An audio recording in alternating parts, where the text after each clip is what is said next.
Hello, I'm Adam Rifkin, and welcome back to Trailers from Hell. Today we're going to talk about the first film to win all 5 major Academy Awards in the same year, 1975. Best Actor, Best Actress, Best Screenplay, Best Director, and Best Picture. I'm talking about One Flew Over the Cuckoo's Nest.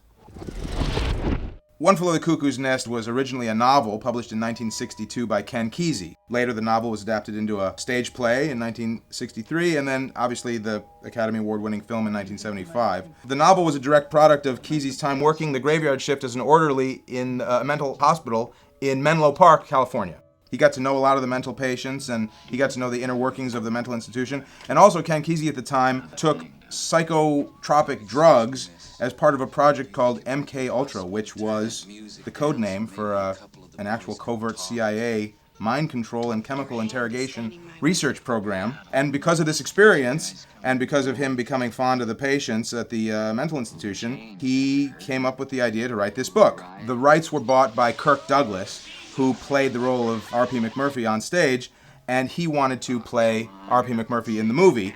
But 10 years later, he still hadn't gotten the movie made, so he gave the rights to his son, Michael Douglas, who eventually produced the movie with Milos Forman directing.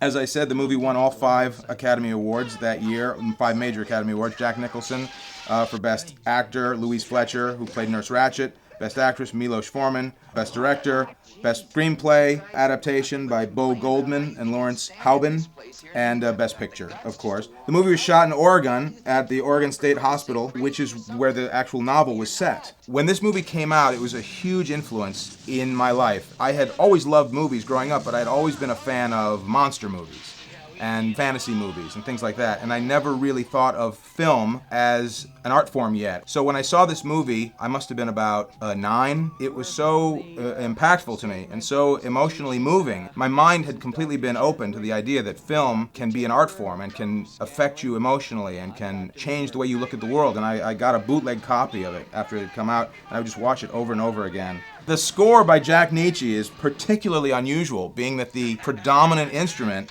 is a musical saw, which I can't think of any other movies, especially big movies, that have ever done that. Forman said he was influenced by silent comedies and sort of took that influence to heart in making this film. Forman said he wanted the film to be very, very real first, very entertaining second, and funny third.